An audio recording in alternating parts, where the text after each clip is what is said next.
Bueno, vamos a seguir analizando la situación judicial de la exalcaldesa de Maipú, Katy Barriga, de la situación también que se vive en el municipio. Conversamos a esta hora aquí en el estudio con la exfuncionaria de la Municipalidad de Maipú, Alejandra Bustamante, con nosotros. Bienvenida, Alejandra. Sebastián, buenos días. Gracias por estar con nosotros. Alejandra, usted fue una de las primeras denunciantes de la situación que se vivía ahí en el municipio, por eso su visión también es bien interesante porque ha seguido la historia completa de todo este proceso. ¿Cómo recibe primero las noticias de ayer que se adoptaron ahí en el juzgado? Bueno, primero que todo, se agradece y se valora el dictamen del juez. Sin duda, esto es un proceso en el cual tiene que haber una apelación y posteriormente ya una sanción final.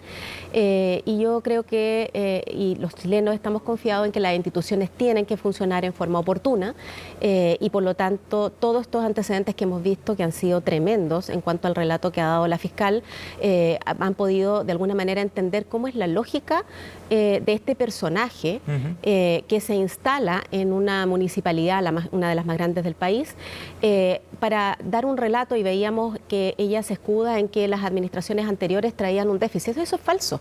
Eso es falso. ¿En qué condiciones recibió la municipalidad, Katy Barriga? Sí, qué bueno la pregunta y la agradezco, porque por mucho tiempo hemos tenido que soportar y aguantar que ante los medios se digan una serie de mentiras para poder construir un relato que tiene que ver con lo siguiente. Cada vez que un alcalde termina su periodo y asume otro, es obligación por ley hacer toda una entrega formal. Y esa entrega no solo se le hace al alcalde entrante, sino que también a los concejales salientes y a los concejales entrantes. Toda la información del acta de entrega, y se entrega a la Contraloría, se entrega como formalmente en un acta que queda plasmada en el Consejo. Por lo tanto, en esa acta se entregan, además de las conciliaciones bancarias, todos los saldos de cuentas bancarias, todos los contratos existentes, los compromisos, los CDP que se hablaban en la formalización. Se dejaron, en las cuentas quedó respaldado todos los pagos de los grandes contratos que tienen que ver con luminarias, con aseo domiciliario, todo lo que uno en el fondo resguarda para la casa, que uno hace, pagar la luz, el agua, el gas. En este caso, todos los contratos que en definitiva tienen que tener cobertura de pago para el mes siguiente, enero, febrero. Las cuentas bancarias, de acuerdo al informe del banco en ese minuto que manejaba las cuentas corrientes, entregan un superávit de casi 26 mil millones de pesos. ¿En esas condiciones lo recibe? Exactamente. Y eso no lo digo yo. Existe la cartola bancaria y existe todo el balance que además hace. Además había una auditoría de la Contraloría que había hecho hacía poco y por lo tanto la municipalidad, como todos los municipios, podría haber tenido algún tema que subsanar, pero jamás un tema de falta de recursos. Ahora, uno de los argumentos centrales de la defensa de Katy Barriga es que acá no hubo fraude al fisco porque los recursos se gastaron efectivamente y se gastaron en beneficio de la comunidad, decía el abogado de Katy Barriga. Es que ahí hay un punto también. El fraude al fisco no tiene que ver solo con llevarse plata para la casa, tiene que ver también con malgastar los recursos públicos que son de todos los ciudadanos en temas que no son prioritarios. Pensemos lo siguiente, cuando llega esta administración, ella despide a más de 600 personas que existen los respaldos en memorándum. Esas 600 personas que ella dice en la prensa, y ustedes lo pueden revisar en el histórico, ella dice que son funcionarios fantasmas, que no iban, toda esa gente ganó sus juicios en tribunales. ¿Eso qué significa? Que al municipio le genera un desmedro económico importante porque tuvieron que pagar posteriormente las demandas laborales. En paralelo, en diciembre del 2016, ella despide, no renueva las contratas. ¿Qué le dice la Contraloría 6 meses después? En junio, reincorpórese toda esa gente porque existe la legítima confianza de acuerdo a la ley.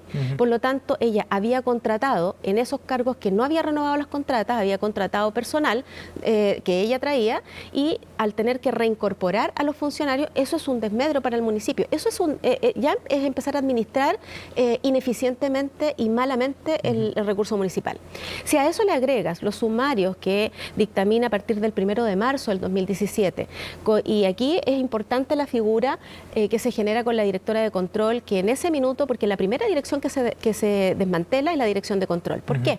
Porque las direcciones de control en cada uno de los municipios son las encargadas de velar por la legalidad de los actos. Claro. Entonces, por lo tanto, ellos querían habían personas de su confianza ahí. Entonces, por lo tanto, dejan a la señora María Isabel Palma, ¿ya? Funcionaria que había trabajado ahí, que ella para jubilar lo único que quería era terminar, corolar su carrera funcionaria en el cargo de control. Por lo tanto, tenían que sacar al director titular y a mí, que yo ya estaba 6 meses ejerciendo el cargo de control. ¿Por qué? Porque íbamos a advertir, por ejemplo, los peluches se compraron con recursos de las subvenciones FAE y de las subvenciones de COEDUC. Eso pasa de igual forma a ser fiscalizado por control. Entonces lo íbamos a observar. Esto no corresponde al gasto público. Por otro lado, una serie de contratos y de tratos directos que se empezaron a ejecutar automáticamente y que no correspondían a la gestión prioritaria. Alejandra, ahora, ¿qué rol cumplía en toda esta trama Katy Barriga? ¿No? Porque el juez ayer lo que plantea es que sabía o no podía menos que saber, ¿no? Pero ella tuvo un rol de ideóloga, digamos, de todo este esquema. Ella incentivó la creación de este esquema. ¿Le corresponde a otra persona esa responsabilidad? ¿Cuál es su visión sobre eso? Esa responsabilidad es indelegable. Esa responsabilidad es de los alcaldes. Por lo tanto, además, los funcionarios decían que los llamados eran de ella o que las instrucciones, si bien es cierto, podían ser a través de intermediarios, pero era siempre con la instrucción que ella decía, se hace esto, se hace el otro. Prueba de ello es que el presupuesto municipal que lo administra la DAF en todos los municipios, ellos se lo llevan a la SECPLAC y cambian todas las prioridades que tienen que ver con, por ejemplo, la mantención de áreas verdes, los beneficios sociales para los vecinos, todos esos recursos que están resguardados en el presupuesto municipal, cambian las prioridades, se las llevan a SECPLAC para poder administrar el presupuesto municipal a su conveniencia y a su orden lógico de tareas. En ese sentido, ¿la responsable principal es Katy Barriga entonces a su juicio? Todos los alcaldes son responsables de los actos porque hay responsabilidades que son indelegables. Entonces, por lo tanto, cuando ella dice yo no sé, yo creo que aquí es donde la investigación y el llamado es que efectivamente, bueno, se incauten los correos electrónicos, todo lo que se ha visto, por ejemplo, en los WhatsApp, en los teléfonos. Esta investigación tiene que dar cuenta, por ejemplo, de todo cómo se ideó un mecanismo para poder mantener el control del municipio con ciertas personas y dejar a los funcionarios de carrera fuera, o dejar a los funcionarios que tenían experiencia en el tema o que podían dar cuenta de todas estas irregularidades. Alejandra, después de 600 despidos de funcionarios, después de lo que significó la llegada de Katy Barriga al municipio y cómo cambia la forma en la que se comporta la organización también, ¿cuál fue la consecuencia de ese paso? Bueno, la consecuencia es que no solo desde el punto de vista legal ni financiero estoy hablando. La consecuencia es que cuando en una organización el liderazgo es tan autoritario y se ejerce a través de la coacción o la coerción, lo que tienes automáticamente es el miedo, el temor. La gente no quiere denunciar, la gente empieza a retrotraerse,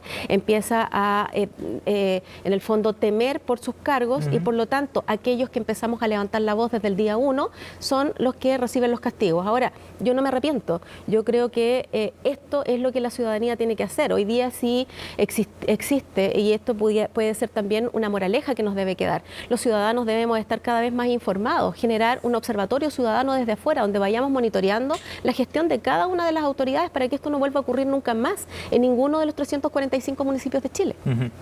Alejandra, y en ese sentido, ¿se ha logrado, usted sabe si se ha logrado recomponer, digamos, el municipio después de todo ese paso, desde el punto de vista de la organización, como decíamos, del funcionamiento de los equipos?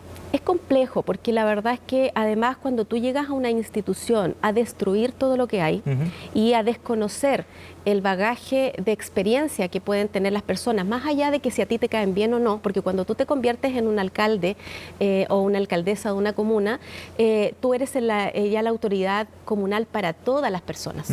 Por lo tanto, más allá de que hayan personas que pueden ser de tu agrado o no, tienes que aprender a trabajar con esas personas, porque ese es el rol. O sea, uno como liderazgo, cualquier persona que ejerce un rol, un liderazgo, tiene que saber trabajar y sacar lo mejor de cada uno de sus funcionarios. Entonces, ¿qué es lo que ocurre? El daño que se hizo, todas las administraciones pasadas habían venido trabajando temas de clima laboral, habían venido trabajando agendas de modernización, habían venido trabajando, por ejemplo, cómo, por ejemplo, pagar a 30 días la factura a los proveedores. Aquí, por ejemplo, también se le provoca un desmedro a los proveedores en el sentido de que hubo gente que no se les pagó nunca los servicios prestados. Entonces, por lo tanto, cuando se habla de fraude al fisco, se habla también de gestiones ineficientes que generan y provocan un retroceso. Hoy día Maipú está estancado. Maipú hoy día nos da los que somos maipucinos nos da una pena enorme tener que salir por la crónica roja, porque no hay proyectos de avance, de gestión, por los hoyos en las calles y no salir, por ejemplo, por cosas que nos generan a los maipucinos orgullo. Alejandra, por último, ¿qué espera usted de este proceso y sobre todo de las señales que se envían con un proceso judicial como este, que ha sido muy mediático también, ¿no? Y que es seguido por la ciudadanía con mucha atención? Dos cosas. Primero que todo, que se esclarezca, que se llegue al fondo de la verdad, que este tipo de liderazgos que no están preparados para ejercer la función pública, ojalá la ciudadanía tome conciencia y que al momento de elegir a sus autoridades lo elijan en función no solo de porque son bonitas o bonitos o porque hablen bien, sino que porque efectivamente sepan de gestión pública. Y en materia de justicia, que esto tenga una sanción ejemplificadora, y eso significa que se llegue al fondo de la verdad y que por sobre todas las cosas la ciudadanía reciba una señal que realmente sea compensatoria. Es decir, que aquí la señal sea clara, venga de donde venga, estos actos deben ser totalmente sancionados. Bien, Alejandra, gracias por haber venido, muy amable. Muchas gracias por la invitación.